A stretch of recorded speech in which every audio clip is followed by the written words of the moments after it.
Bab 1141. Apakah Anda percaya bahwa kita memiliki hubungan yang murni? Apa yang kau bicarakan? Kau bicara seolah-olah aku menggunakan semacam cara untuk mengusirnya, kata Lin Yi. Aku berbeda darimu. Aku tidak begitu tertarik dengan promosi di Brigade Garda Pusat. Tapi masalahnya, keluarga Wang, keluarga Han, dan keluarga Zhao bersama-sama melaporkanmu. Beberapa waktu lalu, terjadi keributan besar. Bos Liu bahkan secara khusus memanggil kami untuk rapat dan meminta kami untuk tidak menyebarkan apapun tentangmu. Aku terus merasa ada yang mencurigakan tentang ini. Jangan membuatnya terdengar seperti teori konspirasi. Lin Yi menyesap tehnya, lalu mengambil panekuk dan menggulungnya. Saya menghajar keluarga Han dan Zhao. Mereka marah, jadi mereka bergabung dengan keluarga Wang untuk melaporkan perusahaan saya di Meiguo. Setelah masalah ini terungkap, negara tentu saja harus berurusan dengan mereka. Qiu Yuluo, Ning Che, dan yang lainnya tiba-tiba menyadari. Jika memang begitu, maka semuanya masuk akal. Lin Yi merasa tidak ada yang perlu disembunyikan tentang ini. Mereka semua berasal dari keluarga kaya di Yanjing. Meskipun dia tidak mengatakan apa-apa, mereka bisa dengan mudah menebaknya. Namun, ada alasan yang lebih dalam di balik pengunduran diri Wang Nian, yaitu karena dirinya sendiri. Keluarga Wang telah jatuh, dan keluarga Lu juga telah memperburuk keadaan. Wang Nian tidak bodoh, jadi tentu saja ia tidak akan tinggal di Brigade Pengawal Pusat. Sayang sekali. Tao Cheng mendesah terlambat. Selain kamu, Wang Nian adalah orang paling berbakat di Brigade Pengawal Pusat. Jika dia tetap di sini, beberapa tahun lagi, saat kalian berdua dewasa, masa depan Brigade Pengawal Pusat akan bersinar lebih terang daripada matahari siang. Qiu Yuluo dan Ning Che tidak mengungkapkan pendapat mereka. Ini adalah perebutan kekuasaan. Di satu sisi, seseorang seperti Lin Yi, yang memiliki sikap acuh tak acuh, tidak sabar menunggu semua orang menjadi lebih kuat darinya agar ia bisa bersantai dengan mudah. Namun, Wang Nian tidak berpikir demikian. Setelah upacara kedewasaannya di usia 18 tahun, ia dinobatkan sebagai penguasa muda Yanjing. Meskipun keluarga Wang sangat berkuasa, ia juga pekerja keras. Ia jauh lebih unggul daripada orang lain seusianya dalam segala hal. Oleh karena itu, apa yang paling ingin ia lakukan adalah memandang rendah semua orang. Harga dirinya tidak akan membiarkan siapapun berada di atasnya atau bahkan sejajar dengannya. Akibatnya, ia telah lama memperlakukan Lin Yi sebagai musuh imajiner. Ditambah lagi dengan terbongkarnya laporan keluarga Wang tentang Lin Yi, semakin mustahil baginya untuk tetap berada di Brigade Pengawal Pusat. Besok kita ketemu, kalian semua harus bisa mengendalikan emosi. Jangan bikin suasana jadi nggak nyaman. Hah, Wang Nian juga akan ada di sana. Tentu saja, ini tradisi Brigade Garda Pusat. Kapten baru dan lama harus menyerahkan tanggung jawab mereka secara langsung, kata Qiu Yuluo. Apakah itu yang terjadi padamu? Kalian bahkan belum bertemu langsung, tapi sudah mengemban tanggung jawab baru kalian. Kalau begitu, aku juga tidak mau repot-repot. Qiu Yuluo memutar matanya, pemimpin tim kita dikorbankan dalam misi. Apa kau ingin kita berurusan dengan hantu? Tunggu, jangan libatkan aku. Aku orang yang menghargai kesetiaan dan persahabatan. Pada malam aku dipromosikan menjadi ketua tim, aku pergi ke persimpangan jalan dan membakar kertas dupa untuk saudara cuan. Tidak sepertimu, aku tidak melupakan rasa terima kasih dan mengkhianati orang lain. Lin Yi. Orang-orang dari Brigade Garda Pusat ini benar-benar cepat berpikir. Mereka jauh lebih tajam daripada orang biasa. Retakan. Tepat saat mereka berdua bertarung, pintu ruang pribadi itu didorong terbuka. 3 orang bergegas masuk dari luar dan berdiri di pintu dengan marah, seperti prajurit yang geram. Lin Yi terdiam. Dari manakah orang-orang yang membawa tongkat ini datang? Apakah mereka memasuki ruangan yang salah?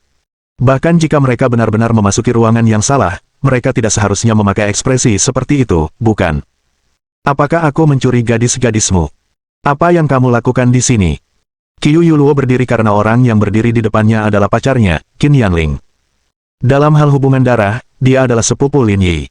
Namun, pada titik ini, tak seorang pun dari mereka mengetahui tentang hubungan ini. Aku tadinya mau menanyakan hal yang sama padamu. Yanling menunjuk hidung Lin Yi dan berkata, aku sudah memanggilmu beberapa kali, dan kau malah makan bersamanya. Lin Yi terdiam. Aku cuma lagi makan bebek panggang sialan. Kok aku bisa kena imbasnya? Pacarmu benar-benar belum mencapai titik di mana aku bisa berhubungan dengannya. Waktu kami ke Songhai sebelumnya, dialah yang menerima kami. Sekarang dia sudah di sini, apa ada masalah kalau saya yang menerima dia? Kalian tidak dendam satu sama lain. Kenapa kalian menerimanya? Qin Yanling sangat marah. Kurasa kau sengaja berdebat denganku hari ini hanya agar kau bisa menjemputnya. Ning Che. Alasan ini tampaknya logis. Mungkinkah pasangan yang berzina ini telah berhubungan seks di belakangnya? Apakah mereka sudah berhubungan sejak lama? Lin Yi sangat tampan dan terampil, sedangkan Qiu Yuluo adalah wanita berhati dingin. Itu benar-benar tampak mungkin. Mendesis. Ini adalah gosip yang cukup hangat. Qin Yanling, aku pikir kamu hanya mencari masalah. Qiu Yuluo selalu memiliki temperamen yang buruk. Dalam hal ini, dia berselisih dengan Qin Yanling dan tidak mau mengalah. Aku mencari masalah. Yanling mendengus. Seharusnya aku yang bilang begitu. Kurasa kau sengaja bertengkar denganku hanya agar kau bebas menjemputnya. Kau bahkan mematikan ponselmu setelah itu. Apa kau pikir aku tidak akan bisa menemukanmu kalau begini? Ya, kami ada urusan. Untungnya kamu datang lebih awal. Kalau kamu datang agak siang, kami pasti sudah cari kamar. Sudah puas sekarang. Lin Yi. Baiklah, apakah kamu percaya jika aku mengatakan bahwa kita memiliki hubungan yang murni? Aku tidak percaya padamu. Qin Yanling terbakar amarah. Ia tak tahan lagi. Ia bergegas maju dan menendang meja makan. Ning Che dan Tao Cheng bergerak cepat. Sebelum ia bergerak, mereka sudah memperkirakan langkah selanjutnya dan mundur ke samping. Pakaian baru mereka pun terhindar dari bencana.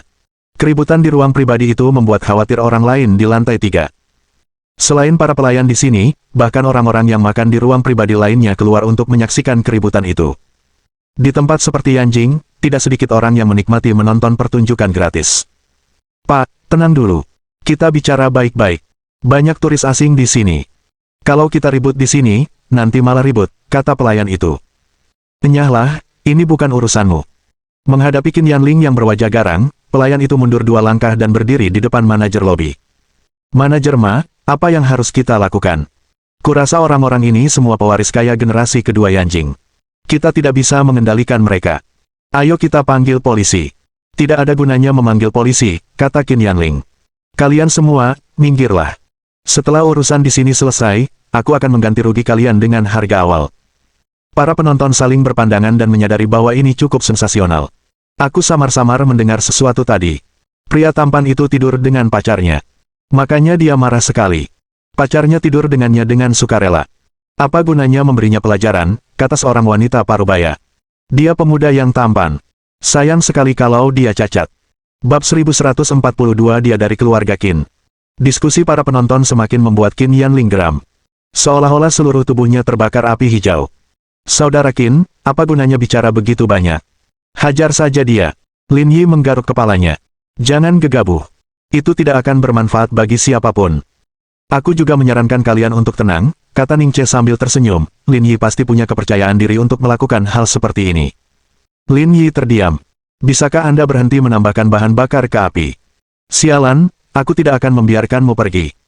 Ning Che bagaikan korek api, menyalakan tong mesiu milik Qin Yanling saat ia menyerang Lin Yi bagaikan anjing gila. Sebagai putra kedua keluarga Qin, tidak perlu membicarakan tingkat dan bakat Qin Yanling. Jika dia tidak terluka dalam operasi, dia akan menjadi pemimpin tim. Qin Yanling bergerak, begitu pula 2 orang di belakangnya. Mereka dulunya adalah anggota kelompok yang sama, tetapi mereka terluka seperti Qin Yanling dan pensiun bersama. Selain itu, keluarga mereka bekerja erat di bidang bisnis dan energi, sehingga hubungan mereka sangat baik. Tentu saja, mereka tidak akan membiarkan saudara baik mereka bertarung sendirian. Tepat saat Qiu Yuluo hendak berbicara, Ning Che menariknya ke samping dan berbisik. Dengarkan saranku. Kalian berdua tidak cocok. Sebaiknya kita manfaatkan kesempatan ini untuk berpisah. Meskipun keduanya memiliki posisi yang sangat penting di hati masing-masing, mereka akan menyakiti satu sama lain kapanpun mereka punya kesempatan. Karena itu, Ning Che semakin berharap keduanya akan berpisah di dalam hatinya. Dengan kepribadian Qiu Yuluo, dia seharusnya mencari anak laki-laki yang lebih lemah, seperti Tao Cheng, daripada Qin Yanling yang terobsesi dengan kesuksesan. Jika tidak, dia tidak akan menambah bahan bakar ke dalam api sekarang. Pada saat inilah Qin Yanling dan 2 orang lainnya bergegas di depan Lin Yi. Qin Yanling, yang berada di depan, menendang Lin Yi dari samping. Namun, tingkat serangan ini tidak ada apa-apanya di hadapan Lin Yi. Dia hanya sedikit terkejut bahwa Qin Yanling juga telah mencapai level D, bakatnya tidak buruk. Bang! Serangan Qin Yanling diluncurkan, tetapi Lin Yi dengan mudah memblokirnya dengan sikunya dan mendorongnya ke samping. Pada saat ini, kedua rekan Qin Yanling juga bergegas. Namun, level mereka jauh lebih rendah daripada Qin Yanling, hanya setingkat E. Dibandingkan dengan Lin Yi saat ini, level mereka tidak berbeda dengan orang biasa. Suara mendesing. Lin Yi memanfaatkan kesempatan itu dan menendang salah satu dari mereka dengan keras. Yang terakhir terlempar ke belakang dan menghancurkan pagar di luar pintu. Orang lainnya pun tak luput. Setelah menghindari serangannya, Lin Yi meraih lengan kanannya dan mengunci bahu pria itu. Lalu, ia menariknya kembali. Retakan. Rasa sakit akibat tulangnya yang terkilir langsung membuatnya kehilangan kekuatan tempurnya. Ia berguling-guling di tanah kesakitan dan tidak bisa berdiri apapun yang terjadi. Dalam waktu kurang dari 10 detik, satu-satunya yang tersisa berdiri adalah Qin Yanling. Setelah kedua rekannya dikalahkan, Qin Yanling tidak hanya tidak takut, tetapi juga menjadi semakin kuat. Urat-urat di dahinya terlihat jelas. Namun, di depan Lin Yi, semua ini tidak ada gunanya. Ada perbedaan kekuatan yang sangat besar di antara mereka berdua. Perbedaan itu tak bisa ditebus dengan emosi. Qin Yanling tiba-tiba melancarkan pukulan, seakan-akan dia memfokuskan seluruh tenaganya pada tinjunya. Meski begitu, Lin Yi tidak menghindar. Sebaliknya, ia bereaksi terhadap serangan itu dengan melakukan hal yang sama. Dor! Tinju mereka beradu di udara. Qin Yanling hanya bertahan sedetik sebelum jatuh ke tanah dengan tinju terkepal. Melihat pemandangan ini, Qiu Yuluo dan Ning Che diam-diam terkejut. Mereka tahu level Qin Yanling, yang terkenal karena kekuatannya, dan terkenal karena teknik tinju besinya. Tapi barusan, dia benar-benar kalah dari Lin Yi dalam hal ini. Terlebih lagi, dia benar-benar kalah telak. Lin Yi tidak hanya menghancurkan tubuhnya, tetapi juga jiwanya. Hanya satu gerakan saja bisa menghancurkan semua harga dirinya. Setelah itu, Lin Yi menepuk-nepuk debu dari tubuhnya. Levelmu benar-benar belum cukup bagus. Kembalilah dan berlatihlah lebih keras. Setelah itu, Lin Yi perlahan berjalan melewati Qin Yanling dan menatapnya. Sungguh menghina. Setelah Lin Yi pergi, Tao Cheng menggelengkan kepalanya dan mengikutinya. Dia bukan siapa-siapa dan tidak berhak ikut campur dalam urusan mereka. Pergi adalah pilihan terbaik saat itu. Pada saat ini, hanya Qiu Yuluo dan Ning Che yang tersisa di ruang pribadi yang berantakan itu. Saat ini, mustahil untuk menyelamatkan situasi. Ayo kita maju bersama. Suara mendesing. Qiu Yuluo menarik napas dalam-dalam. Dahulu kala, ia pernah serius mempertimbangkan hubungannya dengan Qin Yanling. Keduanya memiliki kepribadian yang kuat. Akibatnya, mereka bertengkar kecil setiap 3 hari dan bertengkar hebat setiap 5 hari, sehingga hubungan mereka pun hancur. Napas dalam-dalam ini seakan menjadi perpisahannya dengan masa lalunya. Kalau sudah berakhir, biarlah. Mereka memang tidak cocok satu sama lain. Setelah ragu-ragu selama beberapa detik, Ning Che dan Qiu Yuluo keluar satu demi satu. Namun, Qiu Yuluo tidak pergi dengan anggun, melainkan membungkuk dan membantu Qin Yanling berdiri. Lin Yi dan aku hanyalah rekan kerja biasa. Aku mengatakan itu hanya untuk membuatmu marah. Aku, Qiu Yuluo, bukan tipe orang seperti itu. Aku tahu. Sebelum Qin Yanling selesai, Qiu Yuluo memotongnya. Tapi aku merasa, bahkan tanpa apa yang terjadi hari ini, hubungan kita tak bisa berlanjut. Kita memang tak cocok. Kau harus mencari seseorang yang lebih cocok untukmu. Kita akhiri saja ini di sini dan berpisah baik-baik. Kuharap kau bertemu seseorang yang lebih baik dariku. Apakah kamu berkata begitu karena dia? Tanya Qin Yanling dengan mata terbelalak. Sudah ku bilang ini tidak ada hubungannya dengan Lin Yi. Kita cuma teman biasa. Jangan asal tebak.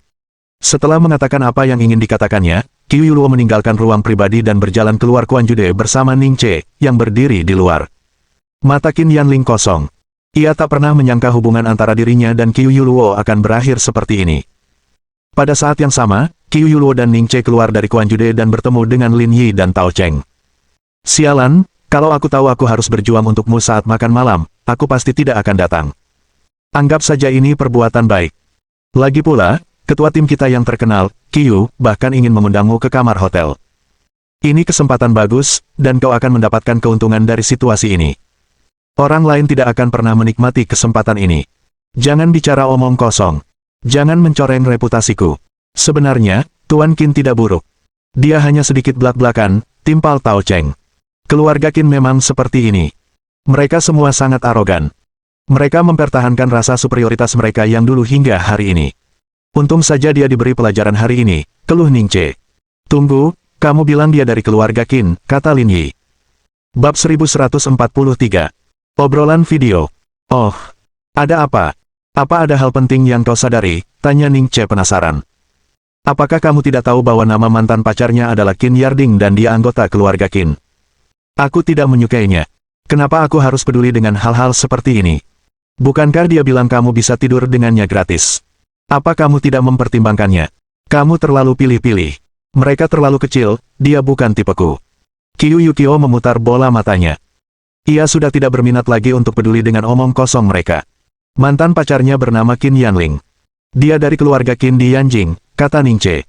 Dulu mereka cukup mengesankan, tapi sekarang mereka telah jatuh. Namun, keluarga mereka selalu arogan. Saya tidak terlalu menyukai mereka. Jadi begitu. Kamu sepertinya cukup khawatir tentang ini. Kenapa? Apa kamu sedang merencanakan sesuatu? Berhenti main-main. Apa aku seputus asa itu? Haha, aku suka orang vulgar sepertimu. Kapdeku juga favoritmu. Itu benar. Ayo pergi, kita bisa mengunjungi pemandian, kata Ningche. Aku bahagia hari ini. Hari ini, aku akan menunjukkan kepadamu seperti apa ombak yang bergulung dan gunung-gunung yang menjulang tinggi. Lin Yi tidak menyangka Ningche punya hobi seperti itu. Mereka berdua langsung akrab dan membatalkan rencana harian mereka untuk mengunjungi pemandian. Tempat yang mereka kunjungi tentu saja adalah tempat paling mewah di Yanjing, pemandian air panas terbungkus air. Namun kali ini, Liang Ruoxu tidak mengikuti mereka, jadi Lin Yi tidak dapat membersihkan area tersebut. Namun, saat melihat Lin Yi mengeluarkan kartu anggota terbaiknya, Ningche menyadari bahwa Lin Yi juga seorang veteran berpengalaman. Dalam proses mandi, Lin Yi juga menyadari apa arti istilah gelombang bergolak dan gunung yang tumpang tindih. Yuluo, kamu belum ngomong sepatah kata pun. Apa kamu menyesal putus? Itu tidak benar. Aku hanya tiba-tiba mengubah identitasku dan butuh waktu untuk membiasakan diri, kata Kyu Yuluo santai. Lagi pula, kita sudah bersama selama beberapa tahun. Kalian berpisah baik-baik. Percayalah pada kata-kata kakakmu, kata Ningche. Kamu tidak bisa menangani Qin Yanling. Jika kamu menikah dengannya di masa depan, orang-orang tua keras kepala dari keluarga Qin itu pasti akan membuatmu menderita. Petik 2. Aku tahu itu. Aku sudah mempertimbangkan semua masalah ini, kata Kyu Yuluo. Kami berdua tampaknya tidak cocok satu sama lain, kecuali usia kami. Aku lega kau berpikir begitu. Tidak apa-apa kalau kau tidak mau punya pacar. Mereka hanya akan memengaruhi kecepatanmu menghunus pisau, kata Ningche. Yang ingin kukatakan adalah, kamu harus belajar dariku dan menjadi wanita yang memperlakukan pria seperti lensa kontak 1. Hah? Apa maksudmu? Jika perlu, perlakukan seperti lensa kontak sekali pakai harian. Jika Anda merasa nyaman, gunakan seperti lensa kontak sekali pakai bulanan. Jika Anda menemukan seseorang yang cocok dalam segala hal, gunakan seperti lensa kontak sekali pakai tahunan. Selalu bersedia mencoba sesuatu yang baru. Puff, aku tidak sepertimu. Setelah mandi, mereka berempat pergi ke ruang pribadi untuk pijat. Lin Yi sedang tidak ingin ikut mengobrol. Ia memegang ponselnya dan mengobrol dengan Ji Qingyan. Saat dipijat, dia membujuknya untuk tidur. Sekitar pukul 10 malam, beberapa dari mereka berjalan keluar dari pemandian air panas terbungkus air. Kyu Yuluo dan Tao Cheng pulang ke rumah. Ningche mengatur agar Lin Yi menginap di Pangu Seven Stars, sementara dia pergi ke bar OT, siap untuk bersenang-senang sejenak. Setelah menyelesaikan semuanya, Lin Yi berbaring di tempat tidur dan memainkan pononya. Awalnya, ia ingin menelepon Shen Sui, tetapi hari sudah sangat larut. Entah Shen Sui sudah tidur atau belum, rasanya tidak baik menelepon saat ini. Dia memutuskan untuk menelepon Liang Ruoxu. Setelah beberapa kali berdering, panggilan itu segera diangkat.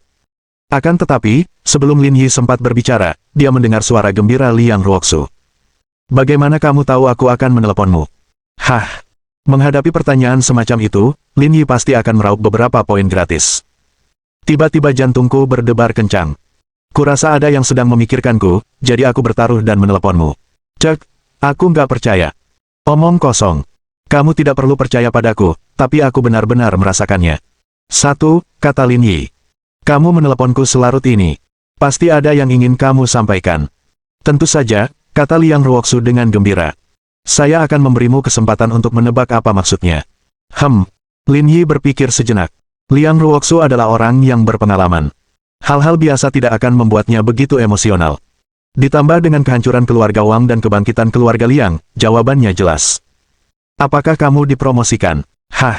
Kok kamu tahu? Apa ibuku yang cerita? Sial, kamu dipindahkan ke Yanjing. Kenapa kamu begitu kesal? Bukankah ini hal yang baik? Apa maksudmu? Kalau kau pergi ke Yanjing, aku yang akan menderita. Cek, lihat tingkah lakumu, jelas sekali kau sedang merencanakan sesuatu yang jahat. Meski dia berkata begitu, hati Liang Ruoxu terasa hangat. Ini bukan sekedar kata-kata manis yang dimaksudkan untuk merayunya. Orang-orang seperti Lin Yi tulus.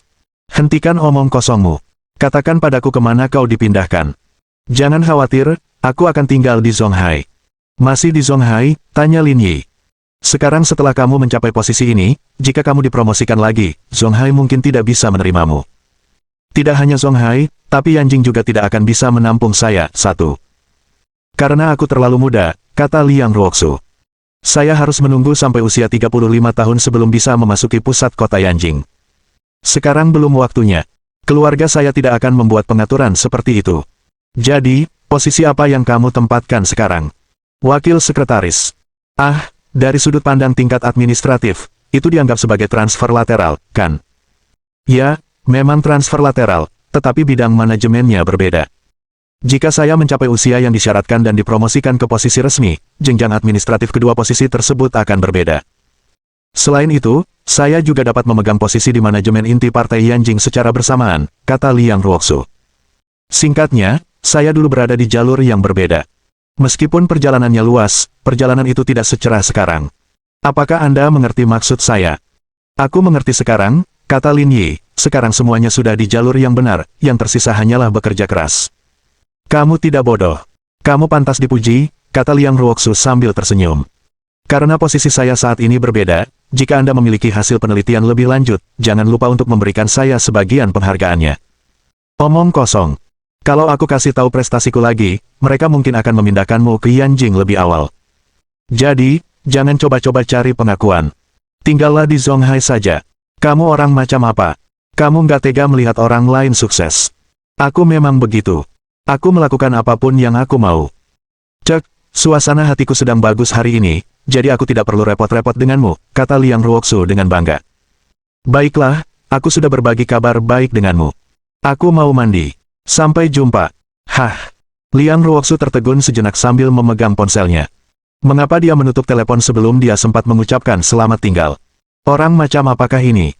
Dengung-dengung-dengung. Namun tak lama kemudian, WeChat Liang Ruoxu berdering. Ternyata panggilan video dari Lin Yi. Bukankah kamu sudah bicara denganku tadi? Kenapa kamu masih melakukan panggilan video? Ada apa? Bukankah kamu bilang mau mandi? Aku takut uapnya akan memengaruhi sinyal, jadi aku memutuskan untuk melakukan panggilan video denganmu untuk mengobrol. Dengan begini, panggilannya tidak akan terputus-putus. Bab 1144. Komet masa depan. Enyahlah, bajingan. Liang Ruoxu memarahi dengan marah, jangan tunda mandiku. Jangan cemas. Aku ingin bertanya sesuatu. Apa itu? Liang Ruoxu ingat bahwa Lin Yi lah yang meneleponnya lebih dulu. Dia mungkin punya sesuatu untuk dibicarakan. Seberapa banyak yang kamu ketahui tentang keluarga Qin di Yanjing? Keluarga Qin. Kenapa kamu bertanya tentang mereka? Liang Ruoxu sedikit terkejut karena ibunya, Qin Yingyuk, adalah anggota keluarga Qin. Hanya bertanya. Saya tidak tahu banyak. Saya hanya tahu bahwa keluarga Qin asli sangat kuat dan tampaknya berada di antara 3 keluarga teratas di masa lalu. Namun, mereka telah terpuruk selama bertahun-tahun dan tidak lagi sebaik keluarga Liang, tetapi mereka tidak jauh lebih buruk. Apakah kamu tahu siapa saja anggota keluarganya? Aku belum tahu soal itu. Aku belum tahu banyak tentang keluarga Qin, jadi aku jarang berhubungan dengan mereka. Jika bukan karena Qin Yingyue, dia bahkan tidak akan memikirkan keluarga Qin. Tidak akan ada interaksi di antara mereka. Meski begitu, Liang Ruoxu tetap tidak berniat berkomentar apapun tentang masalah Qin Yingyue karena masalah ini agak sensitif. Ia takut Lin Yi tidak akan bisa memahami situasinya dengan baik, jadi ia memilih untuk tidak berkomentar. Kalau begitu, tidak ada yang lain. Mandi saja. Kamu juga harus istirahat lebih awal. Setelah menyelesaikan urusannya, Lin Yi menutup telepon. Liang Ruoxu tahu terlalu sedikit. Sensui pasti tahu lebih banyak tentang keluarga Qin. Akan tetapi, setelah dipikirkan secara matang, tampaknya tidak ada kebutuhan untuk mengonfirmasi masalah ini. Saat menelepon Sensui sebelumnya, ia mengatakan bahwa keluarga Qin dulunya merupakan salah satu dari 3 keluarga teratas di Yanjing. Namun, seiring berjalannya waktu, reputasi mereka menurun dan peringkat mereka pun menurun. Pernyataan seperti itu bertepatan dengan apa yang dikatakan Liang Ruoxu. Oleh karena itu, dia hampir yakin bahwa ibu kandungnya, Qin Yingyue, berasal dari keluarga Qin. Kalau dipikir-pikir, Qin Yanling adalah sepupunya. Betapa menariknya. Namun, tampaknya ada beberapa informasi tersembunyi tentang masalah ini. Keluarga Qin tampaknya tidak mengetahui hubungannya dengan Qin Yingyue. Jika tidak, mereka tidak akan berperilaku seperti orang asing saat mereka bertemu. Ini juga hal yang baik. Diam-diam, Ini menyelamatkannya dari banyak masalah. Setelah mengetahui apa yang terjadi, Lin Yi melempar ponselnya dan pergi tidur. Ia baru bangun keesokan harinya ketika menerima telepon dari Ning Che. Aku sudah memesan sesuatu. Cepat bangun dan makan di ruang makan. Oh, kamu dipanggil. Saya kembali menginap di sini setelah berpesta kemarin, saya akan menemani Anda hari ini. Baiklah, tunggu aku di ruang makan. Setelah menutup telepon, Lin Yi bangkit dan mandi. Ketika dia tiba di restoran, dia menyadari bahwa Ning Che sudah makan. Aku memesan beberapa hidangan secara acak. Cepat makan, kata Ning Che. Tapi kamu harus cepat. Aku dengar dari bos Liu kalau banyak pemimpin akan datang. Jangan terlambat. Saya tahu apa yang harus dilakukan. Itulah yang dia katakan, tetapi Lin Yi tidak menganggapnya serius dan makan perlahan. Setelah makan, Ning Che mengantar Lin Yi ke markas pelatihan Brigade Pengawal Pusat. Serah terima jabatan akan dilakukan di sana. Ada sebuah auditorium kecil di Brigade Garda Pusat. Untuk lebih menggambarkannya, itu adalah ruang konferensi besar yang sangat sederhana. Auditorium itu menampung sekitar 200 kursi, dan sekitar setengahnya telah duduk. Selain 4 tim yang sedang menjalankan misi, semua personel lain yang tidak sedang menjalankan tugas tertentu berkumpul di sini. Selain itu, ada juga beberapa orang tua. Di antara orang-orang ini, beberapa adalah anggota tim 5 hingga 8. Hal ini karena pekerjaan utama mereka adalah riset dan eksplorasi. Meskipun mereka memiliki persyaratan tertentu dalam hal keterampilan tempur, mereka mengutamakan keahlian teknis. Oleh karena itu, orang-orang ini relatif lebih tua. Namun, selain mereka, ada juga beberapa pemimpin Brigade Garda Pusat lainnya. Namun, mereka tidak ditempatkan di pangkalan pelatihan uji coba dan hanya datang ke sini dalam acara-acara besar. Ada cukup banyak orang di sini hari ini. Biasanya tidak terlalu ramai. Orang yang berbicara itu bernama Cui Changse. Ia adalah anggota tim 1 Brigade Garda Pusat. Ia adalah orang terkuat di kelompok itu selain Wang Mian. Aku baru saja melihat komandannya. Mungkin dialah alasan semua orang datang. Orang yang berbicara itu bernama Wu Hankuan. Meskipun kekuatannya tidak sekuat Wang Mian dan Cui Changse, dia juga tidak lemah. Selain itu, ia juga mengemban tanggung jawab memimpin kelompok penasihat untuk menyusun berbagai rencana aksi, yang semuanya ia rumuskan sendiri. Kata-katanya memiliki bobot yang signifikan di dalam tim. Upacara serah terima ketua tim benar-benar menarik perhatian komandan, tanya Cui Changse dengan heran. Tidak mungkin, kan? Di seluruh Brigade Pertahanan Pusat, hanya ada satu orang yang memenuhi syarat untuk disebut komandan, dan itu adalah Lu Beichen. Jiwa Brigade Garda Pusat. Tidak ada yang pasti. Wu Hankuan mencibir, matanya penuh penghinaan. Kurasa dia sangat menyukai Lin Yi, kalau tidak, dia tidak akan datang. Kalau begitu dia mungkin salah. Sekalipun hasil uji cobanya bagus, keberhasilannya tetap bergantung pada perkembangannya di tahap selanjutnya. Bagaimana dia bisa dibandingkan dengan Bos Wang? Wu Hankuan mengangkat bahu. Tidak ada yang pasti. Kita lihat saja nanti. Baiklah, tidak perlu dibahas lagi. Mulai sekarang, aku tidak ada hubungannya dengan Brigade Garda Pusat. Tidak ada gunanya membicarakan ini, kata Wang Mian datar dengan satu tangan di atas kepalanya. Wu Hankuan dan Cui Changse saling berpandangan. Mereka tahu Wang Mian tidak ingin membicarakan hal ini, jadi mereka tidak melanjutkannya. Oh ya, apa kalian mendengar sesuatu? Qin Yanling dipukuli oleh Lin Yi kemarin, kata Wu Hankuan. Apakah hal seperti itu terjadi? Mengapa mereka bertengkar? Tim 2 dan tim 3 pergi makan bersama. Qiu Yuluo meninggalkan Qin Yanling begitu saja dan bahkan tidak mengangkat teleponnya. Jadi, dia pergi untuk menangkapnya. Setelah perkelahian itu, mereka berdua bahkan putus. Mereka bilang itu cukup memalukan baginya. Mereka berdua sudah bersama selama hampir 3 tahun. Tapi, mereka malah putus. Cui Changse memiringkan kepalanya dan menatap Qiu Yuluo, yang duduk di barisan yang sama dengannya. Mungkinkah ini ada hubungannya dengan Lin Yi? Entahlah, tapi dia memang menyuruh Qin Yanling pergi makan bersama Lin Yi. Anak ini semakin sombong, kata Cui Changse. Dia tidak hanya memukuli lebih dari 30 muridku, tapi dia juga memukuli Qin Yanling. Dia benar-benar melanggar hukum. Sekarang dia punya seseorang yang melindunginya, semuanya tentu saja berbeda, kata Wu Hankuan. Aku penasaran bagaimana keluarga Qin akan menangani ini. Keluarga Qin bukan lagi keluarga Qin di masa lalu. Dari segi kekuatan saja, mereka jelas tidak bisa dibandingkan dengan keluarga Liang. Mustahil bagi mereka untuk menyentuh Lin Yi, kata Cui Changse. Lagi pula, Lin Yi tidak mudah dihadapi. Sebenarnya, keluarga Qin juga tidak mudah menghadapi ini. Kota Yanjing tak lagi semegah dulu. Bagaimana mungkin anak Zonghai bisa berkuasa di sini? Kita dipermalukan. Zaman telah berubah, dan orang-orang tidak lagi menjunjung tinggi kepentingan lingkaran ini seperti dulu. Tentu saja, kita tidak sekuat dulu. Ini sudah diduga. Tepat saat mereka berdua sedang berbicara, Lin Yi dan Ning Che masuk. Pada saat inilah pandangan semua orang tertuju pada Lin Yi. Seseorang yang dipilih oleh Lu Beichen tidak diragukan lagi adalah sebuah komet dengan masa depan yang menjanjikan. Bab 1145. Temperamen anjing ini. Begitu dia masuk, Lin Yi menyadari banyak orang yang hadir sedang menatapnya. Penilaian, penghinaan, segala macam tatapan tertuju pada Lin Yi. Perasaan ini bagaikan bintang yang muncul di panggung. Tatapan mata yang tak terlihat bagaikan tekanan tak terlihat, membebani Lin Yi bagai gunung. Lin Yi tersenyum tipis dengan sedikit nada sarkasme. Dia seolah berkata, jangan memanfaatkan senioritasmu dan bersikaplah jujur. Keduanya kembali ke tempat duduk yang disediakan untuk Qiu Yuluo dan menunggu pertemuan resmi dimulai. Pukul 10 pagi, Liu Hong dan Cao Jiadu masuk bersama 5 orang. Yang berjalan di depan podium adalah pemimpin tertinggi Brigade Pengawal Pusat, Tuan Tua Lu, Ning Che memperkenalkan. Aku sudah menduganya, kata Lin Yi. Dari cara berjalannya, aku tahu dia orang penting. Awalnya, Lin Yi yakin bahwa Lu Beichen memimpin Brigade Pengawal Pusat karena prestasi dan kemampuannya yang luar biasa, sehingga membuatnya layak memimpin tim khusus tersebut. Namun, dia tidak menyangka Lu Beichen memiliki kemampuan luar biasa seperti itu. Dia mungkin tidak tahu apa-apa lagi, tapi setidaknya, Lu Beichen seharusnya berada di kelas B atau lebih tinggi dalam hal keterampilan dan kemampuan.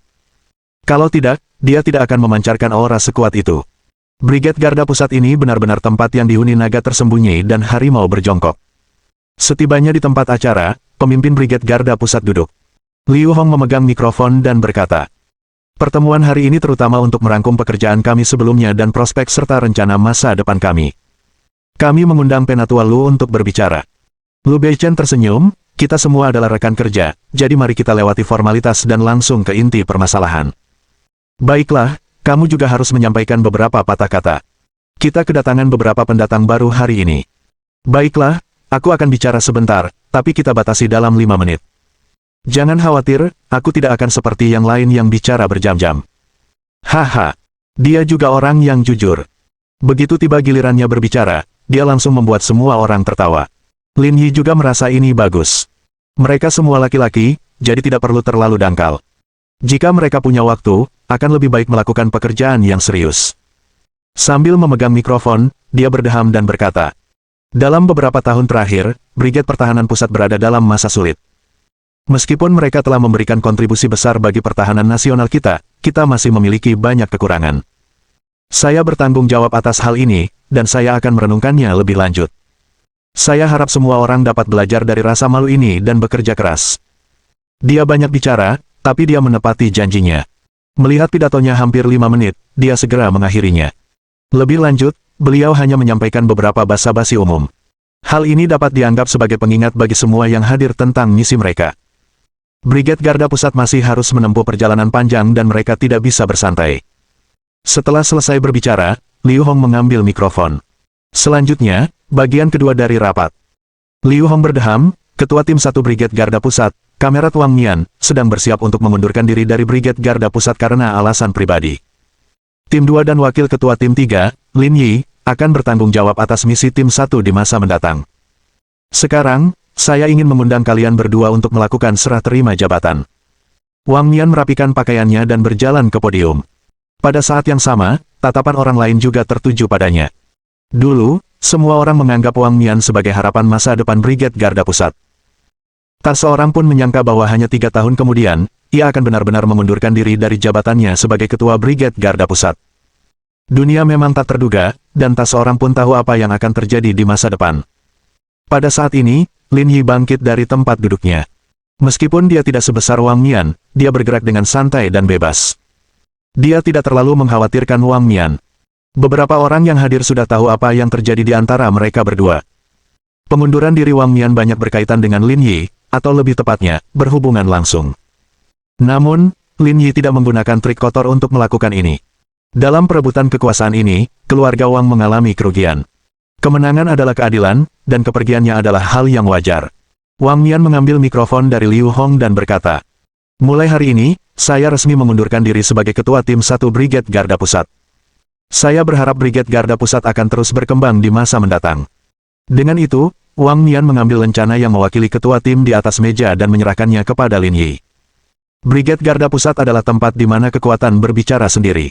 Saya harap Anda dapat terus menjunjung tinggi kejayaan Tim 1 dan tidak membiarkan reputasi mereka tercoreng. Lin Yi memainkan lencana itu dengan satu tangan dan berkata, aku yakin siapapun yang mengambil alih Tim 1, dengan atau tanpamu, Brigade Garda Pusat pasti akan terus berkembang. Kau tidak perlu khawatir tentang itu. Mata semua orang terfokus pada Lin Yi dan Wang Mian. Mereka sudah bisa merasakan ketegangan di antara mereka berdua. Semoga beruntung kalau begitu. Wang Mian mengulurkan tangannya, siap menjabat tangan Lin Yi. Mereka datang. Wu Hankuan tersenyum dan berkata, ketua tim ingin mengalahkannya. Menurutmu siapa yang lebih kuat? Perlukah bertanya? Aku tahu kemampuan ketua tim, dia bisa mematahkan tulang rusuk seseorang hanya dengan pukulan biasa. Dia terkenal di seluruh Brigade Garda Pusat karena kekuatannya. Bagaimana mungkin Lin Yi bisa menandinginya? Cek. Ini akan jadi pertunjukan yang bagus. Wu Hankuan terkekeh. Setelah posisi itu diserah terimakan, ketua tim yang baru ditangani oleh ketua tim yang lama. Sungguh kisah yang seru. Semua yang hadir juga memperhatikan upacara terakhir serah terima antara keduanya. Namun, yang membuat semua orang kecewa, Lin Yi tidak melakukan apapun.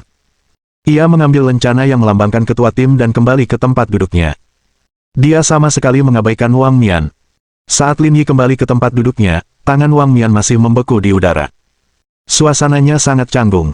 Ekspresi Wang Mian sangat buruk. Urat-urat di kepalanya menonjol. Jika bukan karena acara spesial ini, harga dirinya pasti sudah meledak. Meski begitu, dia hanya tersenyum dan tidak mengatakan sepatah kata pun. Temperamen anjing ini bahkan lebih liar daripada Lin Jingzhan dulu. Menarik. Wang Mian, prosesnya sudah selesai. Kamu bisa kembali dulu, kata Liu Hong, memberi Wang Mian jalan keluar. Wang Mian tidak mengatakan apa-apa dan kembali ke tempat duduknya. Wu Hankuan dan Cui Changze tidak berbicara, tetapi mereka diam-diam mengangkat tangan. Ada apa? Tanya Liu Hong. Ya, kata Wu Hankuan. Kami telah mengikuti ketua tim Wang selama beberapa tahun terakhir. Sekarang setelah dia pergi, kami juga siap untuk pergi. Jika kamu juga ingin pergi, kirimkan saja laporan kepadaku nanti. Ning Che, yang duduk tak jauh dari sana, melirik Lin Yi. Kamu baru saja menduduki jabatan ini, dan mereka sudah melakukannya. Orang-orang ini mencoba menjatuhkanmu. Mereka cuma sampah. Nggak apa-apa kalau mereka pergi. Nggak ada yang perlu disesali karena ini memastikan mereka nggak akan menghalangi saya. Bab 1146. Aku tidak tahu cara membuat listrik untuk cinta. Qiu Yuluo menatap Lin Yi tetapi tidak mengatakan apapun. Lin Yi adalah satu-satunya orang di seluruh brigade yang berani mengatakan sesuatu seperti ini. Meski begitu, dari apa yang terlihat, Lin Yi punya alasan tersendiri untuk mengatakan hal itu. Lagi pula, Direktur Liu dan Direktur Chao biasanya yang menghadiri serah terima pimpinan tim lainnya. Tuan Tualu biasanya tidak akan repot-repot mengurus hal-hal sepele seperti itu. Setelah keduanya selesai melakukan serah terima, rapat memasuki tahap akhir. Mereka membahas ringkasan dan rencana yang terperinci. Namun, di mata Lin Yi, semua ini omong kosong. Hal ini karena masalah penting tidak pernah dibahas dalam pertemuan semacam ini. Sekitar setengah jam kemudian, pertemuan berakhir dan peserta meninggalkan pertemuan satu demi satu. Sementara itu, Lin Yi, Qiu Yuluo, dan Ning Che pergi ke kantor Liu Hong karena ada sesuatu yang ingin mereka bicarakan. Setelah 20 menit berikutnya, Liu Hong masuk dan berkata kepada Lin Yi. Nak, kau terlalu keras kepala. Wang Mian berinisiatif untuk berjabat tangan denganmu, tapi kau malah mengabaikannya. Kau tahu betapa canggungnya situasi saat itu. Siapa suruh dia sok kuat? Aku benar-benar nggak tahan. Aku sudah dengar apa yang terjadi di antara kalian. Karena semuanya sudah berlalu, lebih baik kita bermurah hati. Sayangnya, saya orang yang picik. Dia sudah sangat membuat saya frustrasi, jadi apa yang saya lakukan sudah dianggap sopan. Liu Hong tersenyum dan menggelengkan kepalanya. Ia tak kuasa menahan amarah Lin Yi. Baiklah, mari kita ganti topik. Saya sudah mengumpulkan kalian bertiga di sini untuk membicarakan tim kalian masing-masing. Apakah kita sedang merekrut anggota? Aku sedang memikirkan hal ini, kata Liu Hong. Selain Wu Hankuan dan Cui Changze, anggota tim satu lainnya juga mengirimkan permintaan pengunduran diri kepada saya. Mereka semua pergi. Benar sekali, kata Liu Hong. Mereka berpikir Lin Yi menggunakan pendekatan licik untuk menyingkirkan Wang Mian. Selain itu, mereka berjuang berdampingan selama beberapa tahun dan menjalin persahabatan yang erat, sehingga mereka memutuskan untuk mengundurkan diri bersama Wang Mian. Tim satu masih punya misi yang harus diselesaikan di Pulau Tila. Kalau mereka semua mengundurkan diri, bagaimana nasib misi di sana? Itu bukan masalah besar. Misi tim satu sebenarnya tidak penting. Aku sudah menyerahkannya kepada tim 4 untuk mengambil alih. Dengan orang-orang tua itu yang memegang kendali, situasinya akan stabil. Lin Yi mengusap dagunya. Ia sudah lama tahu bahwa ada 4 kelompok di Departemen Tempur Brigade Pengawal Pusat. Dia sudah bertemu semua orang di tim pertama hingga ketiga. Hanya orang-orang di tim 4 yang masih sulit ditemui. Dia belum melihat satu pun dari mereka. Agaknya, di antara keempat kelompok itu, merekalah kartu truf yang sesungguhnya. Mereka bisa dianggap sebagai pilar organisasi. Namun beberapa bulan yang lalu, kami mengadakan pelatihan uji coba, dan hasilnya cukup mengecewakan. Jika kami mencoba lagi, hasilnya tidak akan jauh lebih baik, kata Ning Che. Kami telah membahas masalah ini dalam pertemuan kami. Kami memutuskan untuk meninggalkan metode rekrutmen sebelumnya dan mengadopsi pendekatan wajib militer nasional untuk mengatasi hal ini. Wajib militer nasional. Qiu Yuluo dan Ning Che sama-sama terkejut. Apakah kamu siap untuk mengabaikan batasan kali ini? Kita tidak punya pilihan selain melonggarkan persyaratan kita. Liu Hong berkata, hanya ada beberapa orang yang tersisa di tim 2 dan tim 3 kalian, dan situasi tim 1 bahkan lebih jelas. Lin Yi adalah satu-satunya yang tersisa. Jika kita tidak dapat mengumpulkan anggota baru tepat waktu, Brigade Garda Pusat mungkin juga akan ditutup. Selain itu, bersiaplah untuk memperluas tim 3 Anda menjadi 30 orang per tim. Sebelum Lin Yi bisa mengatakan apapun, Qiu Yuluo dan Ning Che berbicara serempak. Tindakan mereka mengejutkan Liu Hong. Sepertinya ini pertama kalinya kalian berdua mencapai kesepakatan. Kami pikir lebih baik memiliki lebih sedikit anggota. Liu Hong tersenyum dan mengeluarkan 3 batang rokok. Ia menyerahkan satu kepada Ning Che dan satu lagi kepada Lin Yi. Namun, Lin Yi melambaikan tangannya dan tidak menerimanya. Liu Hong tidak terlalu memikirkannya dan menyalakan rokoknya sendiri. Dulu, sebagian besar rekrutan diambil dari seleksi internal di Yanjing, jadi sebagian besar kandidatnya berasal dari Yanjing. Sekalipun ada kandidat dari luar provinsi, mereka semua direkomendasikan oleh rekan-rekan lama kita, jadi Brigade Garda Pusat masih relatif tertutup. Liu Hong menjentikkan abu rokoknya. Jika aturan persidangan kali ini dilonggarkan, akan ada lebih banyak orang yang datang untuk menghadiri persidangan. Beberapa pejabat tinggi juga akan datang. Ada kemungkinan hasil persidangan akan melebihi imajinasi Anda. Namun, metode kultivasi kami cukup khusus, dan hampir semua orang yang tahu cara mengerahkan kekuatan dalam dantian mereka terkonsentrasi di Yanjing. Sekalipun kami merekrut semua prajurit di negara ini, kami mungkin tidak akan banyak berhasil, kata Qiu Yuluo. Bagaimana menurutmu? Liu Hong menatap Ning Che dan bertanya. Ning Che mengangkat bahu. Aku juga merasakan hal yang sama. Liu Hong menatap Lin Yi dan berkata. Dia juga bukan dari Yanjing. Dia bos perusahaan rintisan yang didirikannya sendiri. Kedua keluargamu telah mengumpulkan begitu banyak kekayaan selama bertahun-tahun, tetapi mereka tidak sebaik dia. Dia juga bukan dari Yanjing, dan dia yatim piatu. Bagaimana kau bisa menjelaskan ini? Lin Yi, apakah kamu memujiku atau memarahiku? Aku hebat bukan karena aku jenius, tapi karena aku penipu. Lebih lanjut, cara pandang Anda terhadap masalah ini terlalu dangkal dan terbatas. Yanjing bukan satu-satunya tempat di negara ini yang mengetahui metode kultivasi semacam ini. Selama bertahun-tahun, orang-orang yang tersebar dari Brigade Garda Pusat juga telah mengembangkan banyak bakat di berbagai tempat. Oleh karena itu, saya sangat yakin dengan wajib militer nasional ini. Perkataan Liu Hong membuat keduanya terdiam. Apa yang dikatakannya tampaknya masuk akal. Kali ini, selain rekrutmen nasional, kami juga melonggarkan batasan usia, mengizinkan kandidat hingga usia 40 tahun. Jadi, pelatihan percobaan ini merupakan inisiatif inovatif bagi Brigade Garda Pusat. Saya harap ini akan sukses. Kalau begitu, mari kita pilih kandidat terbaik. Lagi pula, saya punya kriteria sendiri untuk memilih orang. Kalau mereka memang luar biasa, tidak masalah untuk menerima lebih banyak orang. Tapi kalau tidak, saya tidak bisa menggunakan mereka untuk menambah jumlah kandidat, kata Qiu Yuluo. Aku mengerti maksudmu. Itulah sebabnya kita hanya merekrut sejumlah orang untuk sementara. Berapa banyak yang benar-benar kita terima akan bergantung pada situasi akhirnya. Tidak ada gunanya membahasnya sekarang. Kapan ini akan dilaksanakan? Tanya Ning Che. Saya sedang mempersiapkannya dalam waktu dekat, kata Liu Hong. Namun, ini bukan hal terpenting yang akan terjadi. 2 orang yang tewas di tim 1 dan biji bas yang dicuri adalah hal yang perlu kita tangani sekarang. Qiu Yuluo dan Ning Che mengangguk. Sudah waktunya untuk mulai bekerja. Secara naluriah, mereka berdua menatap Lin Yi. Wang Mian awalnya yang bertanggung jawab atas masalah ini, tetapi dia sudah mengundurkan diri, jadi tentu saja tanggung jawabnya jatuh ke tangan Lin Yi. Saya punya pertanyaan, kata Lin Yi. Jika mereka berdua masih hidup, apakah mereka akan mengundurkan diri bersama Wang Mian? Liu Hong sedikit mengernyit. Bukan itu yang perlu kau khawatirkan. Yang perlu kau khawatirkan adalah bagaimana menangani masalah ini. Pikiranku mungkin agak tidak sentimental. Lin Yi menunjuk Qiu Yuluo dan Ning Che. Jika kedua wanita ini terluka, aku pasti akan membalas dendam tanpa ragu. Tapi sekarang, memintaku untuk membantu dua orang yang tidak mau bertarung dan bahkan mungkin akan berbalik melawanku jika mereka selamat, sama sekali tidak memotivasiku. Aku tidak benar-benar bernafsu untuk membalas dendam.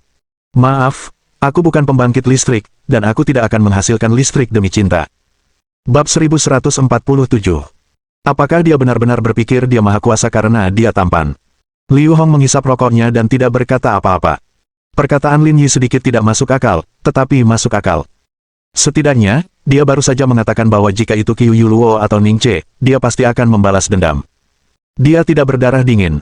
Dia hanya tidak menerima omong kosong apapun. Sekalipun kamu tidak bernafsu membalas dendam, apa yang akan kamu lakukan mengenai hal ini? Terus terang, dalam operasi penyelamatan sebelumnya, selain kehilangan dua orang, kerugian terbesar adalah biji bas. Semuanya akan baik-baik saja selama kita bisa mendapatkannya kembali, kata Lin Yi.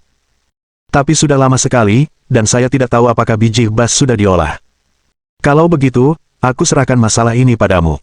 Sekalipun sudah diproses, kita perlu mencari tahu alasannya. Saya akan mencoba yang terbaik. Meskipun semua orang tahu bahwa ini dilakukan oleh Black Gold Corporation, mereka tidak punya bukti. Oleh karena itu, Lin Yi tidak tahu seberapa baik dia dapat menangani situasi ini. Baiklah, usahakan sebaik mungkin untuk menangani masalah ini. Liu Hong berkata, kamu tidak punya siapa-siapa sekarang. Kamu bisa membawa siapa saja dari tim 2 dan tim 3. Ngomong-ngomong, di mana Jimmy ditahan? Pusat penahanan pertama di Yanjing, kata Liu Hong, tapi dia masih dalam tahap rehabilitasi.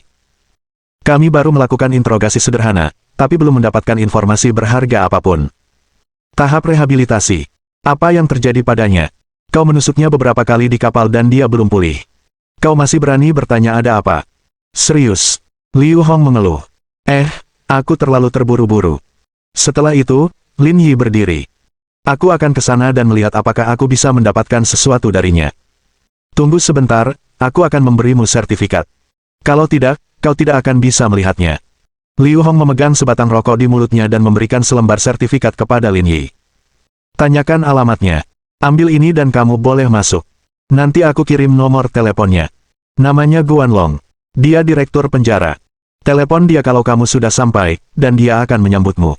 Karena kamu kenal seseorang di penjara, mengapa aku perlu surat keterangan ini? Tersangka yang akan Anda temui adalah kasus khusus, dan mereka ingin ini dicatat sebagai bagian dari catatan kriminal mereka. Meskipun ada koneksi yang terlibat, kita tetap harus mengikuti prosedur yang tepat. Baiklah, aku pergi dulu. Lin Yi berbalik dan pergi. Qiu Yuluo dan Ning Che mengikutinya keluar, bersiap untuk menyelidiki Jimmy bersama. Mereka bertiga meninggalkan tempat itu bersama-sama dan masuk ke mobil Ning Che, menuju pusat penahanan pertama. Sudah lama sekali. Kenapa mereka masih ditahan di pusat penahanan? Apa mereka tidak dihukum? Kami belum menemukan informasi yang berguna, jadi kami belum menghakiminya, kata Qiu Yuluo. Menurut kesan saya, pusat penahanan nomor 1 di Yanjing sepertinya penuh dengan penjahat berat dan beberapa tersangka asing. Orang-orang di sana pasti cukup mengesankan, kan? Mereka bahkan tidak bisa diinterogasi. Pihak lain juga rubah tua yang licik. Tidak semudah yang kau kira. Sudah berakhir. Qiu Yuluo tidak mengatakan apa-apa. Trik Lin Yi memang tak ada habisnya.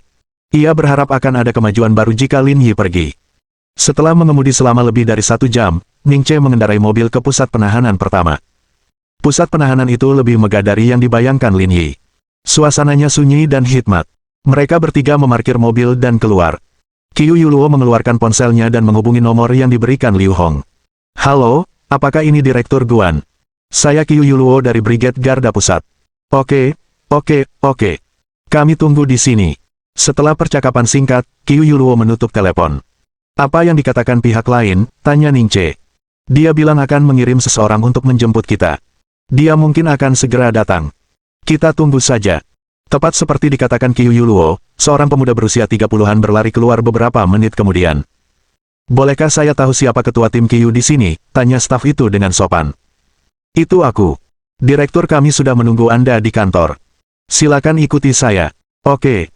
Di bawah bimbingan staf, mereka berempat memasuki pusat penahanan. Meski tampak sangat mengesankan dari luar, ada nuansa penindasan yang mendalam begitu Anda masuk. Perasaan ini mirip dengan saat Lin Yi masuk ICU. Seberapa sering pun ia masuk, rasa sesak itu tak kunjung hilang. Lin Yi selalu memiliki keyakinan ini. Jika Anda memiliki masalah kesehatan, carilah perawatan medis yang tepat, dan jika Anda melakukan kejahatan apapun, hadapi konsekuensi hukumnya. Di bawah bimbingan staf, mereka bertiga tiba di kantor Guanlong. Guanlong berusia 40-an. Ia mengenakan kacamata berbingkai hitam dan bertubuh ramping. Ia memancarkan aura seorang dosen. Sekilas, temperamennya tampak tidak cocok dengan tekanan ini. Selain Guanlong, ada juga seorang pria dan seorang wanita di kantor itu. Mereka berdua relatif muda. Mereka berusia awal 30-an, kira-kira seusia dengan Qiu Yuluo dan Ning Che. Halo, Ketua Tim Qiu, Ketua Tim Ning, dan Ketua Tim Lin. Guanlong berjabat tangan dengan mereka bertiga. Dari sudut pandang administratif, Guanlong adalah wakil direktur. Jabatannya tidak jauh lebih tinggi daripada mereka bertiga. Terlebih lagi, ketiganya datang sekaligus, dan mereka berasal dari pasukan militer rahasia pemerintah. Tentu saja, ia harus lebih antusias dan sopan. Halo, Direktur Guan, kata Qiu Yuluo sopan. Kali ini, kami datang terutama untuk menemui Jimmy. Ini izin kami. Kami hanya butuh dokumen ini untuk arsip kami. Kalau Anda ingin bertemu dengannya lagi nanti, Anda bisa menyerahkannya nanti, kata Guanlong sopan. Namun, orang itu sangat licik. Bagaimanapun kami menginterogasinya, dia akan bilang sedang tidak enak badan dan tidak mau bekerja sama-sama sekali. Lagi pula, dia benar-benar terluka. Jadi, kami tidak bisa berbuat apa-apa padanya. Setelah berkata demikian, Guanlong menoleh ke samping dan menatap kedua orang di sampingnya. Mereka berdua adalah wakil pengawas paling hebat di sekolah kita. Guo Zijian dan Yang Jing bergantian menghajarnya, tetapi keduanya gagal. Kalian punya masalah yang sulit dipecahkan. Kami sudah mendengar sedikit tentang situasinya, jadi kami membawa seorang spesialis, tim. Pemimpin Lin akan menginterogasinya secara pribadi. Petik 2. Bagus sekali. Kalau begitu, aku serahkan ini padamu. Setelah mengatakan itu, Guanlong menatap Guo Zijian dan Yang Jing. Kalian berdua bawa ketiga rekan itu untuk melihat. Baiklah, Direktur Guan, kata Guo Zijian. Guanlong mengangguk dan menatap Qiu Yuluo dan dua orang lainnya. Aku ada rapat nanti, jadi aku tidak akan menemani kalian. Jika kalian butuh bantuan, segera hubungi aku. Aku akan mengurusnya untukmu. Baiklah, terima kasih, Direktur Guan. Terima kasih kembali. Setelah menyelesaikan urusan mereka, mereka berlima berbalik dan pergi. Di bawah arahan Guo Zijian dan Yang Jing, mereka berjalan menuju pos jaga. Saudara Guo, apakah menurutmu mereka bisa menginterogasinya? Tanya Yang Jing lembut sambil berjalan di depan. Aku tidak yakin. Kami berdua sudah menginterogasi mereka selama lebih dari sebulan dan menggunakan semua trik yang ada di buku. Kalau kami tidak bisa mendapatkan apapun darinya, mereka akan semakin sulit. Tapi pria tampan itu tampaknya cukup cakap. Kudengar dia ahli. Mereka tidak akan berkata begitu kalau dia tidak punya keahlian. Kita berinteraksi dengan penjahat setiap hari. Kita profesional dalam hal interogasi. Kurasa dia tidak bisa melakukannya. Bisakah kau tidak tergila-gila begitu? Apa kau benar-benar berpikir dia maha kuasa hanya karena dia tampan? Bab 1148. Metode interogasi Lin Yi. Bagaimana itu mungkin? Aku tidak menyangka kamu tipe orang dangkal yang akan menilai seseorang berdasarkan penampilannya, kata Guo Zijian. Lagi pula, di bidang ini, kami profesional. Saya sudah di sini selama 5 atau 6 tahun, dan saya belum benar-benar mengakui otoritas siapapun. Yang Jing mengerutkan bibirnya dan tidak berkata apa-apa. Dulu, ia juga merasa bahwa dirinya bukanlah orang yang dangkal dan hanya melihat penampilan. Namun hari ini, dia menyadari bahwa dia juga merupakan budak penampilan. Alasan mengapa dia tidak menyadarinya di masa lalu adalah karena pria-pria itu tidak cukup tampan. 10 menit kemudian, kelompok yang beranggotakan 5 orang itu tiba di area C pusat penahanan pertama, tempat para narapidana dengan masalah keterlibatan internasional ditahan. Selain itu, setiap kamar merupakan sel tersendiri untuk mencegah informasi yang mereka miliki bocor. Lin Yi melihat ke ruangan-ruangan lain dan menyadari bahwa kebanyakan orang yang dipenjara di sini adalah orang Huaxian. Banyak dari mereka sudah tua, kebanyakan berusia 40-an atau 50-an. Akan tetapi, ada pula sejumlah orang asing, yang jumlahnya sekitar sepertiga dari tahanan. Lin Yi mengamati lebih dekat. Orang-orang ini semua tampak sangat tenang, seolah-olah mereka berada di hotel, bukan pusat penahanan. Mendengar seseorang datang, beberapa orang secara tidak sadar hanya menoleh ke belakang lalu meneruskan membaca buku atau koran di tangan mereka. Akan tetapi, barang-barang tersebut disediakan oleh pusat penahanan, jadi benar-benar aman dan dapat digunakan sesuai keinginan mereka. Namun, beberapa orang bahkan lebih tenang. Mereka bahkan tidak menoleh dan memperlakukan Lin Yi dan yang lainnya seolah tidak ada. Orang-orang ini cukup menarik. Tidak ada gerakan sama sekali, kata Qiu Yuluo santai. Temperamen orang-orang ini tidak bisa dibandingkan dengan orang biasa, jadi emosi mereka sangat stabil. Bahkan jika Anda bilang akan menyeret mereka keluar dan menembak mereka besok, mereka tidak akan bereaksi banyak. Dia pasti sudah melupakannya sejak lama. Kurang lebih begitulah kenyataannya, sahut Yang Jing. Mereka yang mampu tahu bahwa ada yang bisa melindungi mereka, jadi mereka tak kenal takut. Ada juga yang tak bisa pergi dan hanya menunggu ajal. Setelah bukti terkumpul, mereka akan ditangani. Jadi begitu. Tak lama kemudian, kelompok itu mencapai tengah blok, tempat ruang interogasi di area C berada. Tunggu di sini. Aku akan panggil seseorang untuk membawa Jimmy. Tidak perlu. Tidak nyaman bicara lewat jendela kaca besar. Ayo kita langsung ke sel. Aku akan bicara langsung dengannya. Guo Zijian dan Yang Jing saling berpandangan. Menurut aturan, hal semacam ini tidak diperbolehkan. Namun, identitas mereka istimewa. Ditambah lagi fakta bahwa sang sutradara telah menyapa mereka secara langsung, situasinya berbeda. Baiklah, aku akan mengantarmu ke sana. Guo Zijian tidak berkata apa-apa. Direktur sudah memberi perintah, jadi wajar saja jika ia harus bekerja sama sepenuhnya. Adapun bagaimana menginterogasinya dan apa yang bisa dia ketahui, itu tidak ada hubungannya dengan dia. Keluar dari ruang interogasi, mereka berlima berjalan menuju bagian belakang area C. Tak lama kemudian, mereka tiba di sel Jimmy. Buka. Guo Zijian mengetuk pintu besi. Ada yang ingin menanyakan beberapa hal terkait. Saya harap Anda bisa bekerja sama agar hukumannya lebih ringan. Saat itu, Jimmy mengenakan seragam tahanan. Ia memegang sebuah buku di tangannya dan bersandar di pintu, membacanya dengan khusyuk. Saya terluka sekarang. Saya tidak bisa berpartisipasi dalam interogasi dengan baik. Kalian harus menunggu sampai saya pulih. Yang Jing melirik Qiu Yuluo dan yang lainnya. Seperti yang kalian lihat, dia biasanya seperti ini. Kalau suasana hatinya sedang baik, dia akan keluar untuk diinterogasi oleh kami. Kalau suasana hatinya sedang buruk, dia akan membaca di sana tanpa menoleh ke belakang. Qiu Yuluo dan Ning Che mengerutkan bibir mereka dan secara alami menatap Lin Yi. Aku serahkan padamu. Lin Yi mengangguk dan menatap Yang Jing. Buka pintunya. Orang ini sangat berbahaya. Menurut peraturan, aku tidak bisa membiarkanmu masuk. Kalau dia menangkapmu, kau akan berada dalam bahaya. Guo Zijian dan Yang Jing sangat jelas tentang situasi Jimmy. Kalau dia disandera olehnya, masalah ini akan jadi buruk. Tidak apa-apa. Buka saja pintunya. Melihat Lin Yi bertekad untuk melakukan ini, Guo Zijian dan Yang Jing tidak berkata apa-apa. Mereka membuka pintu dan membiarkan Lin Yi masuk. Kamarnya tidak besar, hanya sekitar 10 meter persegi. Selain tempat tidur dan kamar mandi, tidak banyak ruang untuk bergerak. Ia berjalan ke ujung tempat tidur dan menyadari Jimmy masih membaca. Ia langsung merasa kepura-puraannya sempurna. Baik Guo Zijian maupun Yang Jing sangat penasaran tentang bagaimana orang bernama Lin Yi ini akan menginterogasi Jimmy. Lagi pula, mereka telah menggunakan semua teknik interogasi mereka sebelumnya. Suara mendesing. Lin Yi menendang kepala tempat tidur besi, membuat takut bukan hanya Jimmy yang sedang membaca, tetapi juga keempat orang yang berdiri di luar pintu. Ini sepertinya bukan pendekatan yang lazim untuk menginterogasi seorang penjahat. Dari sudut pandang manapun, sepertinya ia akan menyiksanya untuk mendapatkan pengakuan. Apa yang kamu lakukan, aku? Setelah dipukul oleh Lin Yi, Jimmy melempar buku itu ke samping dengan marah dan duduk di tempat tidur. Namun sebelum dia bisa menyelesaikan perkataannya, dia tiba-tiba menyadari bahwa orang yang berdiri di hadapannya adalah Lin Yi. Ia langsung tercengang. Kepalanya berdengung, dan kakinya lemas saat ia jatuh ke tanah. Guo Zijian dan Yang Jing saling berpandangan dengan kaget dan terkejut. Apa yang sedang terjadi? Setiap kali mereka datang, dia akan sangat arogan. Dia akan menggunakan segala macam alasan untuk menolak dan bahkan menghina mereka. Mengapa dia melunak setelah melihat Lin Yi? Kamu hidup cukup nyaman. Kamu masih ingin membaca setelah dibawa ke sini. Apa kamu butuh aku untuk mengumpulkan beberapa wanita lagi agar kamu juga bisa menikmatinya? Qiu Yuluo, Yang Jing, Ning Che, ini makin intens. Petik 1. Orang-orang lain di dalam sel juga berdiri ketika mendengar keributan itu. Mereka bersandar di pintu dan menonton, ingin tahu apa yang telah terjadi. Aku tidak memikirkan itu. Kalau kamu nggak punya pikiran kayak gitu, kenapa kamu masih sok keren? Kamu nggak akan balas kalau aku ajak ngobrol. Aku. Jimmy tergagap lama sekali, tidak bisa berkata sepatah kata pun.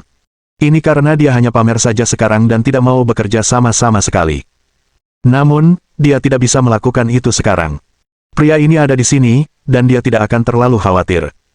Pria ini benar-benar akan memukulnya sesuka hatinya. Kenapa kamu masih di sini? Kalau interogasinya biasa, kita nggak ke ruang interogasi, kan? Rasanya tidak nyaman kalau aku memukulmu saat kita dipisahkan oleh selapis kaca. Apa kau mau aku melihatmu bersikap tenang dan tidak menghajarmu? Tidak, tidak, tidak. Beraninya aku. Aku akan bilang apapun yang kau minta. Jangan pukul aku. Guo Zijian dan Yang Jing saling memandang. Dari manakah orang saleh ini berasal? Dia berhasil menaklukkannya begitu dia tiba. Itu benar-benar menunjukkan bahwa setiap orang mempunyai sesuatu yang mereka takuti. Baiklah, karena kamu bersedia bekerja sama, aku tidak akan bicara lagi. Ayo kita ke ruang interogasi sekarang. Oke. Aku pasti akan bekerja sama. Melihat Jimmy bersedia berbicara, Guo Zijian maju dan memborgolnya, bersiap membawanya ke ruang interogasi. Orang ini terlalu pandai berakting. Setiap kali kami menginterogasinya, dia selalu berpura-pura pincang. Sekarang setelah bertemu musuh bebuyutannya, dia bisa berjalan lebih lancar daripada aku, keluh Yang Jing. Dia tidak punya pilihan selain berdiri tegak. Kalau tidak, Lin Yi akan melumpuhkan kakinya yang lain. Bab 1149. Misi ini agak sulit. Hah? Apa maksudmu? Karena cedera di kakinya disebabkan oleh Lin Yi, kata Ning Che. Bukankah ini siksaan? Ya, itu penyiksaan. Ning Che melirik orang-orang di ruangan lain yang berdiri di pintu untuk menonton pertunjukan. Untuk menghadapi bajingan-bajingan ini, penyiksaan hanyalah salah satu senjata kita.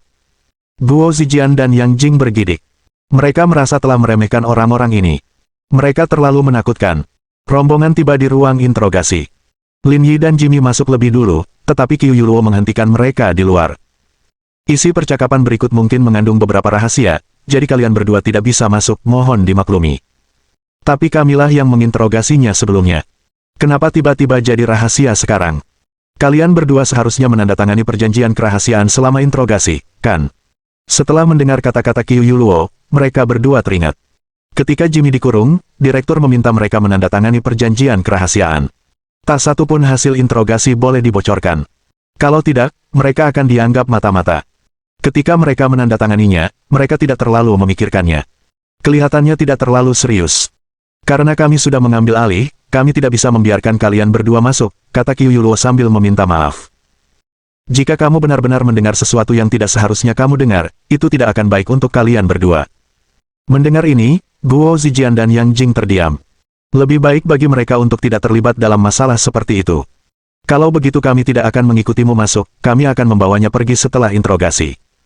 Terima kasih atas kerja kerasmu. Setelah memberikan instruksi, Qiu Yuluo dan Ning Che memasuki ruang interogasi. Saat itu, Lin Yi menyilangkan kaki dan duduk di kursi. Jimmy berdiri di depan dinding seperti anak SD yang baru saja dihukum.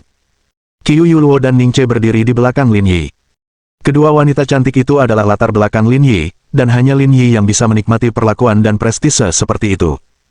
Aku akan menceritakan semuanya padamu asalkan kau tidak membunuhku. Bukan hakku untuk memutuskan apakah aku ingin membunuhmu atau tidak. Kenapa kamu begitu gugup? Jimmy merasa ingin muntah. Dengan tingkat kekejamanmu, hanya butuh 1 menit untuk membunuhku, oke? Aku punya permintaan. Asal kamu bisa menyetujuinya, aku akan menyetujui apapun yang kamu minta. Qiu Yuluo dan Ning Che tidak dapat menahan diri untuk mengakui bahwa mereka kalah dari Jimmy, yang hampir mengompol. Apa yang dilakukan Lin Yi padanya di kuantum hari itu yang membuatnya begitu takut. Dia bahkan tidak punya keberanian untuk menatap Lin Yi saat ini. Baiklah, katakan saja. Asal tidak terlalu banyak, aku setuju, kata Lin Yi lemah. Aku tidak ingin pergi kemanapun seumur hidupku. Aku ingin dikurung di sini selamanya. Asal kau bisa menyetujui permintaanku ini, aku bersedia bekerja sama denganmu. Hah? Permintaan macam apa ini? Kita tidak sabar menunggu hal ini terjadi. Kamu yakin tidak sedang bermain? Aku yakin, kata Jimmy dengan gemetar. Kau tidak kenal Jeffrey. Dia orang yang kejam. Bahkan jika kau membiarkanku mundur, dia akan mengira aku agen rahasia dan membunuhku. Lin Yi menyandarkan kepalanya pada satu tangan dan mengetuk-ngetukkan jarinya pada kakinya. Jimmy ada benarnya. Untuk dapat menciptakan organisasi seperti Black Gold dan melibatkan sekelompok orang yang kuat, Jeffrey harus menjadi orang yang kejam. Kalau saja dia mungkin akan membunuh Jimmy untuk membungkamnya. Baru setelah itu dia bisa meredakan kekhawatirannya. Apa kau benar-benar harus kembali ke Meiguo? Kalau kau tetap di Huaxia, mungkin kau bisa pergi ke tempat lain dan menjalani hidup yang bebas. Kau terlalu meremehkan Jeffrey. Aku dan rekanku sudah menghilang begitu lama. Dia pasti sudah menduga aku ditangkap oleh Brigade Garda Pusat. Dia mungkin sudah mengirim orang ke Huaxia untuk mengawasi situasi di sini. Kalau aku keluar dari pusat penahanan, aku tidak akan bisa hidup lama. Nada bicara Jimmy sangat bersemangat, dan wajahnya dipenuhi rasa haus akan kehidupan. Lin Yi berbalik dan menatap Qiu Yuluo dan Ning Che, ingin bertukar pendapat dengan mereka. Karena dia belum lama berada di Brigade Garda Pusat, dia tidak dapat memahami prosedur mereka dengan benar. Keduanya merenung beberapa detik, dan akhirnya, Ning Che mengangguk setuju. Aku setuju dengan permintaanmu. Asal kau menceritakan semua yang kau tahu, aku jamin kau akan dikurung di sini sampai mati. Kegugupan di wajah Jimmy menghilang. Setelah beberapa saat tenang, ia pun berbicara. Apapun yang ingin kau ketahui, selama itu adalah sesuatu yang aku ketahui, aku pasti akan memberitahumu. Apa sebenarnya cairan biru yang kuambil dari kuantum? Itu serum genetik yang dikembangkan oleh keluarga Mitsui. Serum ini dapat mengubah tubuh manusia untuk membantu pengguna mencapai kekuatan tempur kelas E dalam waktu singkat. Sebotol obat dapat membantu seseorang mencapai kelas E. Efek mengerikan ini benar-benar membuat Qiu Yuluo dan Ning Che takut. Mereka merupakan bentuk pembudidaya yang paling ortodoks. Mereka juga tahu betapa sulitnya bagi orang biasa untuk menguasai cara mengerahkan kekuatan dalam dantian mereka. Tak disangka, kini negara lain bisa menggantikan hasil jerih payah mereka hanya dengan sebotol serum. Dampaknya sungguh luar biasa. Memang, tapi setahu saya, serum gen ini tidak sempurna di seluruh dunia. Ada risiko kegagalan 20% hingga 50%. Lagi pula, bahkan jika suntikannya berhasil, harapan hidup orang tersebut akan sangat pendek. Inilah harga yang harus dibayar. Setelah kembali dari kuantum, para ilmuwan dari Brigade Garda Pusat telah mempelajari susunan cairan gen. Tetapi sekarang, Qiu Yuluo dan Ning Che merasa bahwa bahkan jika mereka dapat menemukan jawabannya, itu tidak akan ada artinya. Di Huaxia, melakukan eksperimen yang tidak manusiawi seperti itu tidak diizinkan. Kalau begitu, mari kita lanjutkan ke pertanyaan berikutnya. Lin Yi mengubah posturnya. Beberapa hari yang lalu, Brigade Garda Pusat mendapatkan biji bas dan bersiap untuk diam-diam mengangkutnya kembali ke negara ini. Namun, dalam perjalanan, anak buah saya terbunuh dan bijinya dirampas. Dengan pemahaman Anda tentang Black Gold Corporation, mungkinkah Jeffrey yang melakukannya? Kemungkinan besar, kata Jimmy. Kami cuma sekelompok penjahat. Apapun akan kami lakukan. Kalian mencuri serum urutan gen Jeffrey. Kemungkinan besar dia akan membalas dendam. Baiklah, pertanyaan selanjutnya, tanya Lin Yi. Apa motifmu merampas biji bas? Dulu kami menjualnya demi uang, tetapi sekarang Jeffrey sudah cukup kaya. Karena itu, target utama kami adalah serum gen, target transaksinya mungkin Sunrise Land atau Meigo. Namun, Meigo telah membatasi transaksi ini dengan sangat ketat akhir-akhir ini. Dengan demikian, target transaksi sekarang hampir secara eksklusif adalah keluarga Mitsui di Sunrise Land. Lin Yi sedikit mengernyit.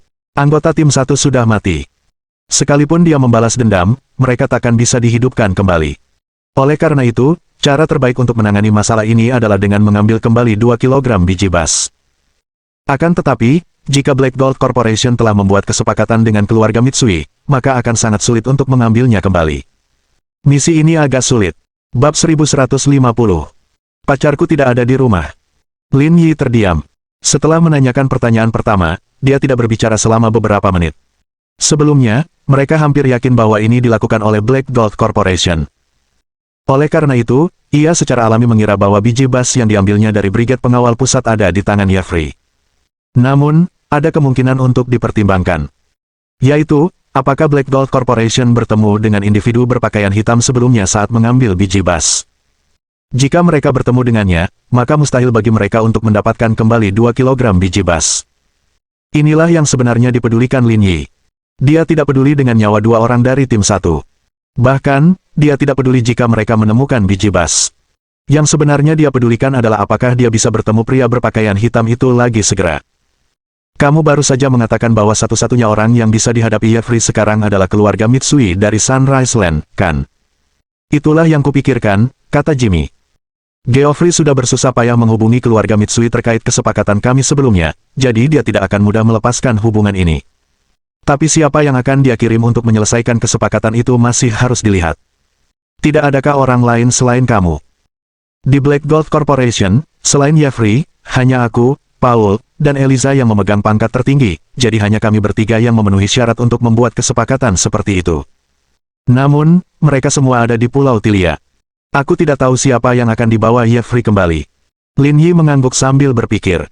Menurut informasi saat ini, Kaya Mitsui adalah satu-satunya titik terobosan. Memikirkan hal ini, Lin Yi menyentuh dagunya. He Yuan telah menetapkan lokasi perjalanan perusahaan ke Sunrise Land. Itu adalah pilihan yang benar sekali. Baiklah, sekian untuk hari ini. Kalau ada pertanyaan lain, saya akan kembali. Oke. Jimmy mengangguk cepat.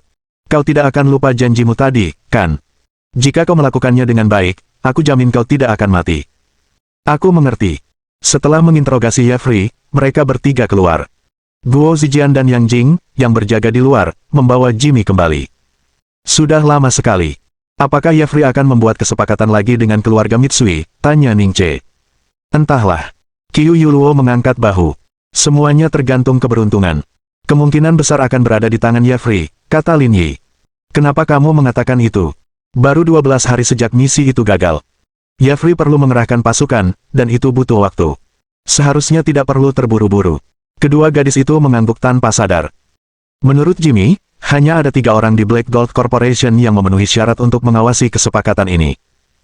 Sekarang setelah ia ditangkap, sementara Paul dan Eliza masih berada di Pulau Tilia, mereka akan membutuhkan waktu untuk bergegas kembali. Jadi, kemungkinan besar Jeffrey masih menyimpan biji-biji itu.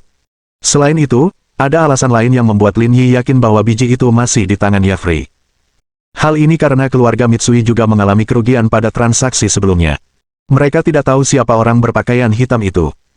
Meskipun Black Gold Corporation menjelaskan bahwa mereka tidak bertanggung jawab atas pencurian tersebut, hal itu tetap meningkatkan kewaspadaan mereka, sehingga sulit untuk membuat mereka menyetujui transaksi kedua secepat itu. Bagaimanapun, Kaya Mitsui adalah orang yang berhati-hati. Tapi sekali lagi, jika Black Gold Corporation bertemu pria berbaju hitam setelah mendapatkan biji bas, semua rencana mereka akan sia-sia. Lebih baik mereka pulang saja dan tidur. Kalau begitu, kurasa kita bisa memanfaatkan kesempatan ini, kata Qiu Yuluo. Bagaimana kita akan memanfaatkannya? Tanya Ning Che. Bukankah Jimmy baru saja bilang kalau kita biarkan dia pergi, anak buah Jeffrey pasti akan menemukannya. Bagaimana kalau kita jadikan dia umpan? Tidak ada gunanya, kata Lin Yi. Jeffrey tidak akan datang untuk membunuhnya sendiri. Sekalipun kau menangkap beberapa anak buahnya, itu akan sia-sia. Orang seperti dia akan mengorbankan apapun kecuali nyawanya sendiri, jadi tidak ada gunanya mencoba. Ini akan sulit, gumam Qiu Yuluo. Mari kita jalani selangkah demi selangkah. Masalah ini di luar kendali kita. Apakah kita bisa mendapatkan kembali 2 kilogram biji bas itu tergantung pada kehendak Tuhan. Lalu apa yang akan kita lakukan selanjutnya? Aku sudah selesai di sini, jadi aku harus kembali ke Zonghai. Tidak ada gunanya membuang-buang waktu di sini. Baiklah, kami akan mengantarmu ke bandara. Kemudian, Ning Che mengantar Lin Yi ke bandara dan berpisah. Setelah lebih dari 2 jam, Lin Yi turun dari pesawat dan pergi ke Lingyun Group. Ia memanggil Qi Xianzhao ke kantornya. Bagaimana pengaturan perjalanan perusahaan? Qi Xianzhao sedikit terkejut. Mengapa Presiden Lin, yang tidak peduli tentang apapun, justru mengkhawatirkan hal ini? Kami masih menyusun rencana. Untuk akomodasi hotel, kami akan memilih hotel bintang 5 di daerah setempat. Harga per kapita akan kami batasi hingga sekitar 30.000 yuan, sementara para pekerja garda terdepan akan diberikan subsidi dengan nilai yang sama. Tidak akan ada perbedaan perlakuan. Tentu, Lin Yi tidak mengerti konsep uang, jadi dia tidak bertanya lebih lanjut tentang ini. Selesaikan masalah ini sesegera mungkin. Bisakah diselesaikan dalam 3 hari? Dengan baik. Qi Xianzhou terdiam sejenak. Tidak ada masalah dengan rencana perjalanan. Namun, banyak anggota tim masih sibuk bekerja, jadi saya khawatir mereka tidak akan bisa mengurus semuanya secepat ini. Usahakan sebaik mungkin. Kalau tidak berhasil, lembur saja. Terima upah lembur seperti biasa. Selesaikan masalah ini sesegera mungkin. Jangan buang-buang waktu. Oh, ngomong-ngomong, jangan bilang aku yang mengatur ini. Katakan saja kau yang mengaturnya. Pastikan juga He Yuan tidak tahu tentang ini. Qi Xianzhao tidak tahu harus tertawa atau menangis. Baiklah, aku yang disalahkan. Kau benar-benar mengerti aku. Lin Yi tertawa terbahak-bahak. Ngomong-ngomong, jangan lupa promosikan perjalanan ini di situs web resmi kami. Acara-acara yang mencerminkan dedikasi kami kepada karyawan perlu disorot. Dimengerti, kata Qi Xianzhao sambil tersenyum. Jelaslah bahwa dia seorang kapitalis tua. Setelah menjelaskan semuanya, Qi Xianzhao meninggalkan kantor Lin Yi. Lin Yi menaruh kakinya di atas meja. Ini adalah satu-satunya hal yang dapat dilakukannya sekarang. Jika dia mengambil inisiatif untuk menghubungi Kaya Mitsui, itu pasti akan menimbulkan kecurigaan. Dia hanya bisa merilis berita itu sendiri, tetapi apakah Kaya Mitsui akan menanggapinya tergantung pada keberuntungannya. Lin Yi menghabiskan seluruh sore di Lingyun Group, memikirkan apakah rencananya telah ditinggalkan. Kemudian, sekitar pukul 4, mereka pergi menjemput Ji Qingyan dari tempat kerja, dan mereka berdua pulang untuk makan malam. Ji Qingyan mengenakan gaun hitam berbintik-bintik putih yang menonjolkan pinggang rampingnya. Ia menenteng tas Hermes edisi terbatas di bahunya sambil menelepon dan berjalan menuju mobilnya. Jangan khawatir, aku akan segera ke sana. Pacarku tidak ada di rumah. Kamu bisa menginap di rumahku malam ini. Lin Yi terdiam. Mohon dukungan dari omom ante-ante sekalian, buat subscribe atau sharekan novel Mimin ke Facebook kalian, agar channel Mimin bisa terus berkembang. Dengan begitu, Mimin bisa lebih semangat untuk up novel seru lain ke depannya. Buat teman-teman yang sudah subscribe dan sharekan novel Mimin, Mimin ucapkan terima kasih sebanyak-banyaknya.